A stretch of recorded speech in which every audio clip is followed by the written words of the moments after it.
What's up, guys? It's Brian here. Today I'm bringing you guys a LEGO Star Wars 2022 set review. Little late on this one, but I got it for Christmas, and it's the Ambush on Ferrix set. The set number is 75338, contains 679 pieces. It retails for $70 US.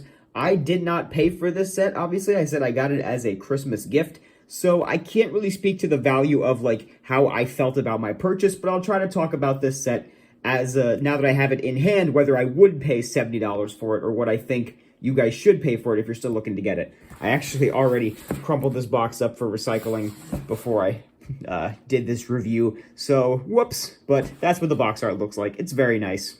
So for $70 in the set, you get 3 minifigures from Andor, 3 main characters from Andor, which is really appreciated, as well as 2 vehicles. Neither of them are particularly big. The speeder's a little oversized for what it's supposed to be, but it holds 2 figures very nicely. And the actual transport ship itself that's used by the corporate police officers, it's small. It's a very, very well-built vehicle, but it's the size of my hand. It is very tiny for what it is. Very, very well built. We will look at that in just a moment. I want to take a look at the speeder first, which is what Cassian and Luthen use to escape Ferrix. It does seat 2 minifigures very nicely. I'm not going to clip the hands on there for right this second, but you can kind of see how that works. Just turn Luthen's head a little bit.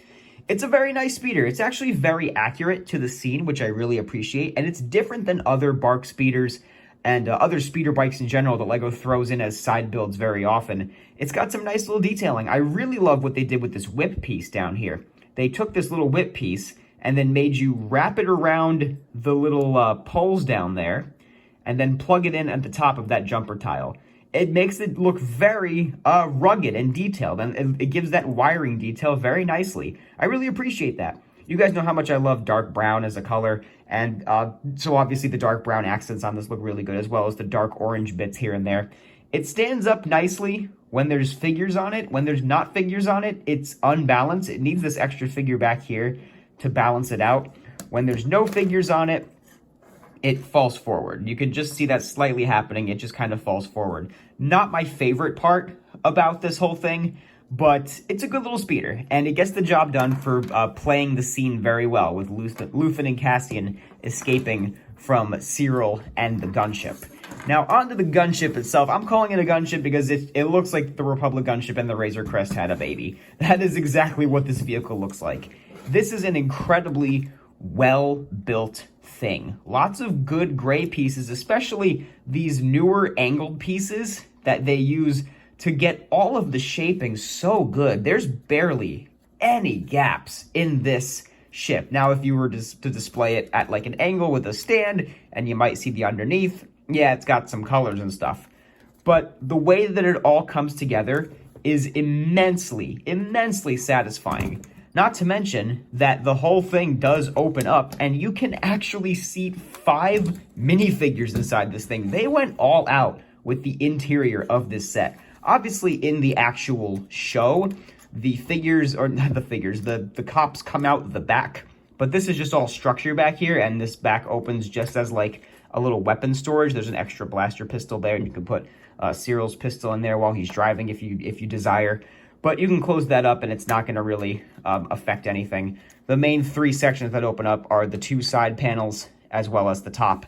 The cockpit is very nice. Those are all sticker detailings in there, which is okay. This cockpit really wants to fall on me today. The cockpit, nice sticker detailing. I like the use of this chair, and it's a very spacious cockpit too. You can put Cyril into the cockpit, and there's a lot of room up there. It looks nice. I like the way that it is back there. And when you close this all up, you can kind of see him through the front there a little bit. I'm pretty sure in the show it had 2 drivers, but I mean, regardless, it doesn't really matter. And then there are 5 seats down here. So if you wanted to try to build an army of Cyrils, I guess, by going to Bricklink and spending that insane amount of money just so you can get extra figures to fill up this gunship, or if you just want to put stormtroopers in it just for fun, you have the room for it, which is really nice. This little crate comes out down here, as well as that fire extinguisher. There's nothing inside this crate. There's no prints on it or anything. Just one of those little crate pieces. So that's nice to get. and that fire extinguisher that just fell out as well. But that's the ship. And I mean, just taking a look at the outside again, most of this is sticker detailing. This is a printed piece up here, and the rest of this over here is stickers, all the yellow that you see. These wings do fold up a little bit so that it can be in landing mode. Again, that's a sticker. All the yellow you see are stickers. I appreciate the use of a sticker on the underside of this wing, just so that you still have the look of it when it's folded up, so that it kind of covers up more anti-studs than you would see. It's one of those reverse tiles. It's actually very nice. I like the way they did that. And these little pegs right here are what kind of let the wing set in place. You can hear that ticking right there. That's that peg going up against whatever piece it's hitting in there, so that it stays at the proper angle when it's in flight mode. And then obviously these little stud shooters up here. This turret's pretty nice. It makes a full 360, and the stud shooters on the side don't take away from it too much. There's also a little cannon in the front that you can see down there. But yeah, that's the underside of it. This thing is very structurally well made. It's very capable of storing troopers, which is very nice. It's just such a dang shame you only get Cyril and not another corporate security officer to put in any of the seats. So now he's all alone, just like in the show, I suppose. But let's take a look at these minifigures. The first minifigure in the set we're going to take a look at is Cyril Karn himself, the galaxy's biggest loser. He's such a bootlicker in his he simps for the Empire, he simps for Dedra. He's just such a mess. But even though he sucks as a person, he's a really fun character, so I'm glad that we got him in Lego form. The only two things about this figure that are specialized are his torso print, with those orange lines of the corporate security officers, and the hat print. It's an existing mold for a hat, but it has the orange printing on it to represent the corporate security officials. And then this face print is a very generic face. It's very common. They use it all the time in like generic troopers and stuff, but it works very well for Cyril. He looks like just a basic dude. This does not come with the set, but I really wish they gave him a hairpiece. And this hairpiece, I think, is actually perfect for him. The Emmett hair with the little cowlick. That works very well for him. I wish they gave him that as an alternate hairpiece, but that doesn't really matter. This is a good figure, and I'm surprised the generic face works so well for him.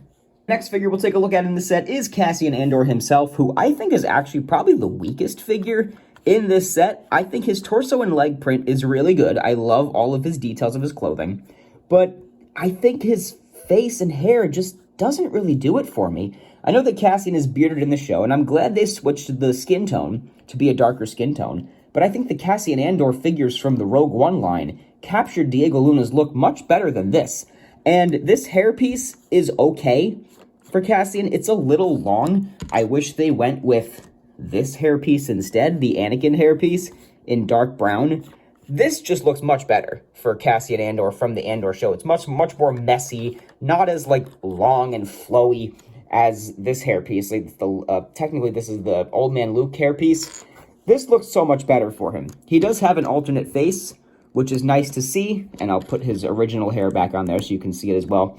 This figure is growing on me as I look at it more and more, but I just can't get over how the old Cassian figures are just so much better than this. Even though the flesh tone was not as accurate as this one is, I just don't think this likeness is perfect, and I think they could have used some improvements in the face design. Torso is great, legs are great, but the face and hairpiece could be improved on this figure.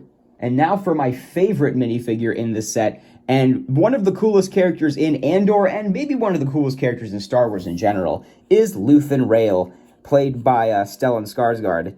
He is such a great minifigure. I don't know why people don't like this one. People are like, the face is not as accurate to him, but I honestly think it looks fine. It's got all of the lines in his face, kind of just like the actor does. His torso and legs are great. We got no complaints there. He's got nice back printing as well. The hairpiece, I think, works very well for him. It's that, like, Mr. Incredible hair. And he does have an alternate face as well of him kind of, being a little more mean. What do I sacrifice? Everything! I think that this figure is perfectly fine, if not elite. I really do like this figure quite a bit, and I don't understand why people dislike it. And I'm just very happy that we have this character in Lego form, because he's just such a cool character. And, his speech from the second or third to last episode of the show is just incredible. And the minifigure, it does him justice. So I think this minifigure is a little bit over-criticized for what it is. It's very good. So like I said before, I got this set as a Christmas present. So talking about value, I'm just gonna like assess what I see here and say how much I would want to pay for this set, since I did not pay for this set. It retails for $70. It has 679 pieces, so your price to piece ratio is pretty good. However, it just doesn't feel like a $70 set. You get 2 vehicles in this thing, and again, this thing is small. It's the size of my hand. And I don't have the biggest hands in the world. It's a small set. It's a small vehicle. The speeder is as long as the ship itself. And only 3 minifigures? I mean, the 3 minifigures are good. It's a good selection. I would have loved to see one more. One more corporate security officer would have made the battle a little more balanced, and he would have been able to sit in one of the 4 additional seats that come in this vehicle. Or maybe even another character that that Cassian knows on Ferrix. Maybe, you know, Marva, or it would be nice to get a little what's his name? B2 Emo, or, you know, one of his other friends. I would have liked to see another security officer, though. I think that's what's really missing from the set. But a 4th minifigure in general would have made this set feel like it was a lot more worth the money. Now, looking at this thing, $70 is a lot, but it's not the worst. I think, you know, if it goes on sale to 60 or below, I think you're not getting too bad of a deal if you're still looking to get this thing, because what is here is great. The vehicle, this is incredibly well built. It's a satisfying build experience with some great structure on the inside, and it's so fun to watch the interior come together, and just seeing how much they crammed into such a small space is very good. This speeder is also good. I'm not gonna like discard this as a side build and scrap it for pieces. It's a good looking thing, and it matches the in-universe speeder very well. So the stuff that's here is good. It feels like a small amount of stuff for paying $70. So I wouldn't recommend paying $70 for it. If you could find it for 60 or lower, I think you're getting a good deal. But for that $70 price point, I wish it had one more figure. So that's going to just about do it for my thoughts on this set. Little late, but better late than never. Thank you guys so much for watching. Leave a like if you enjoyed. Comment down below, and be sure to go ahead and subscribe if you haven't. Thanks again. This has been Brian from Watermelon Studios. Peace out, guys.